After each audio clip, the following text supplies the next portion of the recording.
¿De qué vamos a conversar durante este programa? En este nuevo capítulo de Construyendo Mercado vamos a hablar de esta difícil combinación de densificar la ciudad sin descuidar el medio ambiente. Y para eso vamos a tener un gran invitado que les vamos a presentar a continuación. Sean todos bienvenidos a este nuevo capítulo de Construyendo Mercado. Las voces de la industria tienen su espacio en Construyendo Mercado, junto a Gabriela Villalobos. Les hablábamos recién que en este espacio buscamos también analizar algunos desafíos que tiene la inversión inmobiliaria y uno de ellos es densificar sin impactar lo verde, sin tener un efecto en el medio ambiente o un menor efecto en realidad. En general, cuando se habla de densificación, se cree que existe una tensión bastante natural con los grupos ambientalistas también, pero hay algunos ejemplos, sobre todo a nivel internacional, que muestran que esto se ha solucionado y en Chile también hemos seguido algunos. Para hablar de lo que está sucediendo en este contexto, nos va a estar acompañando hoy Francisco Bascuñán, director ejecutivo de Norte Verde. Francisco, ahí te vemos en pantalla. ¿Cómo estás? Muy buenos días. Hola Gabriela, buenos días. Gracias por la invitación al programa. Desde aquí, desde La Serena, nos conectamos feliz con tu programa. ¿Estás viviendo en La Serena o estás ahí por trabajo? No, yo vivo en La Serena y en Santiago. Tengo dos residencias, tengo que moverme mucho. Lo mejor de los mundos, en todo caso. Lo mejor de los mundos, absolutamente, de todas maneras. Francisco, hablábamos... Sí, Francisco... Oye, qué entretenido. Dime. No, te decía que qué entretenido el tema y qué importante traer un poco de información para poder conversar de esto, porque normalmente la densificación tiene una fuerte oposición, sobre todo en los grupos ecologistas, sí, cuando en realidad debería ser todo lo contrario. Y yo creo que por ahí tenemos que ir de alguna manera desmenuzando el tema para poder entender por qué debería ser todo lo contrario y por qué los ecologistas, yo creo que no han de alguna manera dimensionado completamente la postura. Bueno, en general esto tiene que ver con que cuando uno piensa en el crecimiento de las ciudades se presentan de dos formas, extendiéndose, es decir, de manera horizontal, o creciendo o condensándose hacia diversos centros. Y por lo que he leído, tú abogas por densificar la ciudad, planteando que hacerlo es más ecológico. ¿En qué sentido lo harías? ¿O en qué sentido lo ves así? Lo que pasa, Gabriela, es que, mira, todas las ciudades tienen una presión sobre el medio ambiente. O sea, la ciudad no vive sin el medio ambiente. Nosotros no estamos independientes de él. Las ciudades necesitan energía, alimentos, materiales del medio ambiente y devuelven al medio ambiente también un montón de desechos, CO2 a la atmósfera, residuos, escombros, aguas contaminadas, etcétera, etcétera, en mayor o menor medida. ¿Cuál es esa medida? Esa medida tiene que ver con los modelos de ciudad. Hay ciudades que gastan más energía y otras ciudades que gastan menos energía. Esto se puede graficar un poco pensando en, mira, voy a recorrer 100 kilómetros en un súper deportivo, en la cual me voy a gastar 20 litros, o voy a recorrer 100 kilómetros en un City Car y me voy a gastar 5 litros. ¿Yeah? Recorrí los mismos 100 kilómetros, ¿no es cierto? ¿Sí? Los mismos 100 kilómetros. O sea, pero en uno gasté mucho más energía que en otro. Eso se llama metabolismo urbano. Hay modelos que gastan más energía que otros modelos para darle habitabilidad a la misma cantidad de personas. Entonces, ¿cuáles son esos modelos? ¿Cómo podemos entenderlos? Bueno, tradicionalmente se dice que las ciudades crecen hacia los lados o hacia arriba. Nosotros en América hemos crecido hacia los lados. ¿Qué significa esto? Que vamos formando barrios. De hecho, en Santiago hay un dicho que cada generación tiene su barrio y se van creando nuevos barrios, nuevos sectores, y cada vez Santiago es más extenso y también menos diverso. Esa parte es muy importante. Sí. Entonces, ¿qué sucede? Que para ir al trabajo tengo que viajar medio Santiago para llegar a mi punto de trabajo.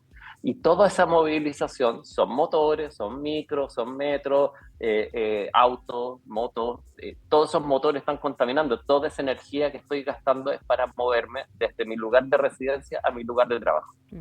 Entonces, eso sucede a todo nivel.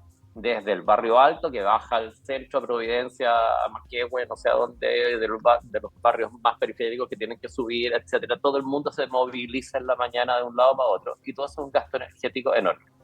En las ciudades europeas, que son más compactas y más densas, esa movilización es menor. Muchas veces se puede realizar en bicicleta o a pie.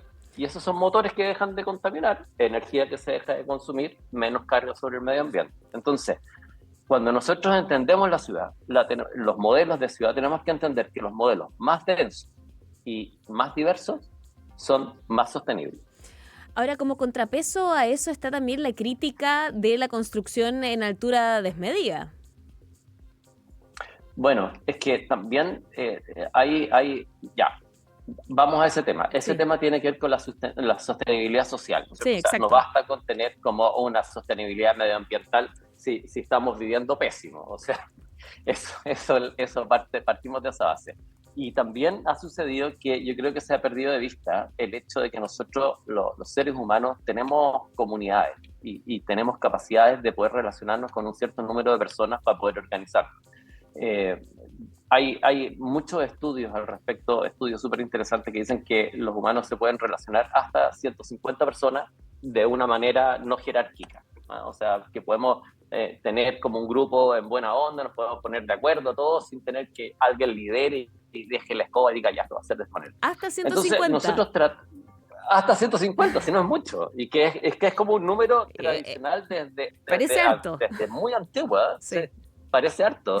Pero cuando tú ves que tenemos edificios de departamentos de 900 departamentos y que esa junta de vecinos, esa junta de copropietarios son 900 personas, oye, ahí como que de alguna manera entendís de que en realidad 150 no son tantas, ¿no? Sí. O sea, un edificio de hasta 150. Entonces hay una densidad que es perfectamente posible de convivir, que nosotros denominamos densidad responsable, o densidad consciente, que tiene que ver con la gente que va a vivir adentro, y otra densidad que es una densidad desmedida que ya tiene que ver con el negocio inmobiliario, con alguien que le puso nomás planes reguladores que no están ni pensados siquiera para la gente que tratan de sacarle el máximo provecho y reventar un terreno. Sí. Entonces, creo que por malos ejemplos no podemos destruir un concepto que es interesante, que es podemos densificar responsablemente, podemos desarrollar ciudades diversas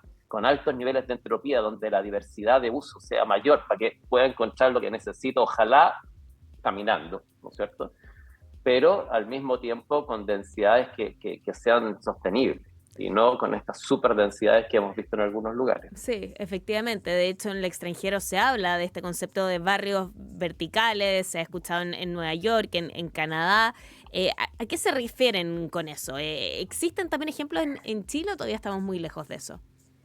Sí, yo creo que hay muchos ejemplos en Chile de sectores, de barrios verticales, de lugares donde la gente se conoce y han generado comunidad. Porque el problema cuando excedemos estos 150 por mucho, digamos, también sucede que no hay comunidad, la gente no se conoce.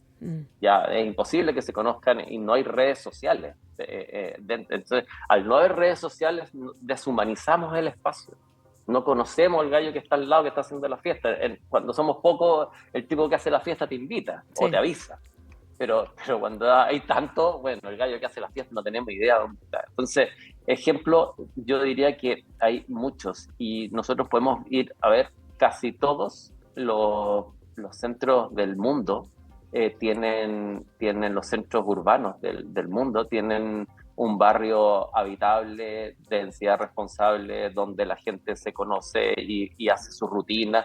Es impresionante como uno puede ver en el centro de Barcelona, el centro de Nueva York o en París. Tú te quedas a vivir 2 o 3 meses por allá, los que tengan la oportunidad, que han hecho algún posgrado, se dan cuenta de que existe una comunidad subyacente al turismo, que la gente se conoce, de que hay una red. Entonces, eso también existe en Chile y el centro de Santiago existe. Lo que pasa es que hoy por hoy el centro está pasando como por un momento medio complicado por otros de temas. Abandono y de delincuencia, por otros temas, pero pero la estructura y la diversidad está ahí. Y el centro obviamente va a volver a hacer lo que era porque tiene todos los materiales para hacerlo, digamos. Sí. No se explica que no lo sea. Tú mencionabas el caso de Barcelona. ¿Ese sería el gran referente o modelo extranjero para inspirar el crecimiento de las grandes ciudades en Chile, o estás mirando otros? Yo creo que hay muchos modelos. En general, Barcelona es un tremendo modelo. Es una ciudad que tiene esta red social súper fuerte, mucha cohesión y al mismo tiempo una densificación responsable y controlada. Uno puede ver en Barcelona no solo la zona céntrica, sino que también como en la extensión del centro de Barcelona, como edificios de 6, 7, 8 pisos, donde vive gente, donde abajo hay comercio, donde hay esparcimiento, hay servicio, hay áreas verdes, y están de alguna manera mezclados y están generando una comunidad más fuerte porque los espacios finalmente terminan usando. Mira lo que pasa en estos espacios donde son solamente oficinas o servicios, que llega a la tarde y desaparecen todos los habitantes, Sí. porque nadie vive ahí. Entonces quedan los lugares abandonados. Y lo mismo pasa un poco con los barrios residenciales, que a las horas de trabajo o de colegio, todos se van de los barrios residenciales y también quedan vacíos. Entonces, no tiene sentido estar vaciando un lugar de la ciudad para llenar otro, cuando podemos hacerlo todo en el mismo espacio. Y eso un poco es el concepto de ciudad. Lo que vemos hoy en día con toda esta extensión desmedida de estos barrios, de casas, de avenidas, que uno ve casas y casas y casas, es un poco, eso no es ciudad, eso no es urbano, eso prácticamente son como monocultivos de casas, están puestas ahí, pero no hay una interacción, no hay una vida urbana. Sí, es un buen concepto, el de monocultivo de casas más que de barrios, de casas, ¿no? Sí. Estamos conversando con Francisco Bascuñán, director ejecutivo de Norte Verde. Bueno, tú diriges esta inmobiliaria y constructora, tú lo decías, tú estás viviendo entre La Serena y Santiago porque ahí también tienen presencia. ¿Cómo incorporan en la realidad prácticas y tecnologías que reduzcan el impacto ambiental de los proyectos? A ver, nosotros tenemos una política de sostenibilidad que desarrollamos hace un par de años y estamos tratando de llevarla a cabo contra viento y marea, porque no es fácil en momentos como el de hoy, que es súper competitivo y el mercado está tremendamente difícil, el área entera. Entonces, ha sido difícil llevarla a cabo, pero estamos en eso. Nosotros tenemos, por un lado, la elección de los terrenos para nosotros es muy importante. ¿Y por qué hago hincapié en esto, Gabriela? Porque cuando nosotros elegimos un terreno que está, nosotros decimos terrenos reciclados. ¿Qué significan terrenos reciclados? Sí. Que ya han tenido usos anteriores.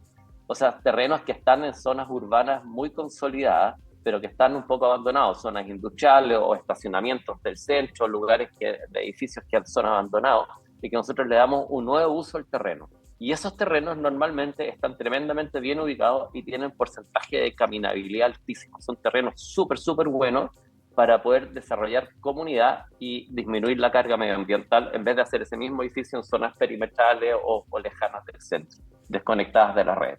Entonces, para nosotros la elección del terreno es como la primera política, tiene que cumplir con un índice de caminabilidad, tiene que cumplir una cercanía al metro, tiene que estar reciclado, tiene que tener 2 o 3 vías anteriores, en fin, hay un montón de políticas que tiene que ver con la elección del terreno. Después la elección del proyecto, también, nuestros proyectos generalmente son mixtos, tienen comercio, servicio y habitación, para generar también un poco de vida de barrio y una cierta cantidad de departamentos que no exceda, ojalá, entre los 150 y las 200 unidades. Paralelo con eso, también desarrollamos espacios públicos en el edificio. ¿Qué significa esto? Sí. Mira, esta es una de las cosas que a mí personalmente me causa más satisfacción.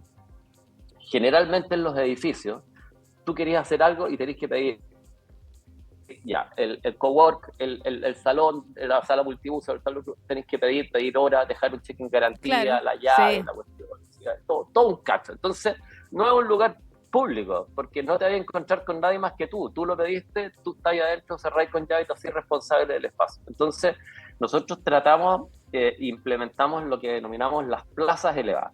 En las azoteas de nuestros edificios trajimos árboles gigantes, árboles que cuestan 6, 7 millones de pesos, son unos tremendos árboles, unos maceteros gigantes calculados por los calculistas, los paisajistas, y hacemos una plaza arriba con pasto, con caminos. Áreas verdes finalmente.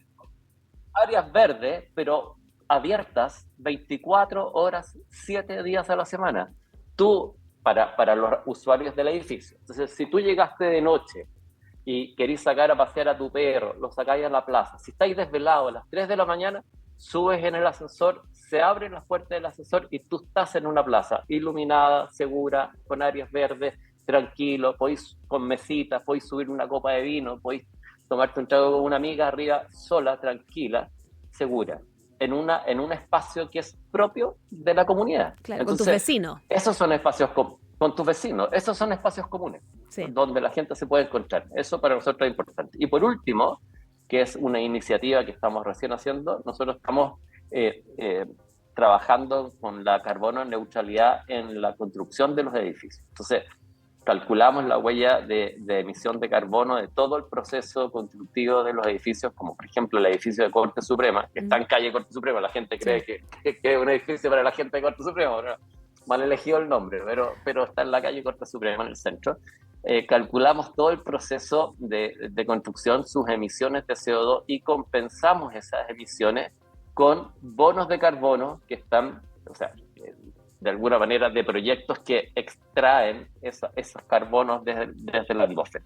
Eso se llama carbono en neutralidad. Sí. Yo emito, porque no puedo dejar de emitir, emito lo menos posible, porque me sale más barato lo menos posible, pero de alguna manera estoy asociándome con alguien que está extrayendo ese CO2 de la atmósfera, con bonos de carbono.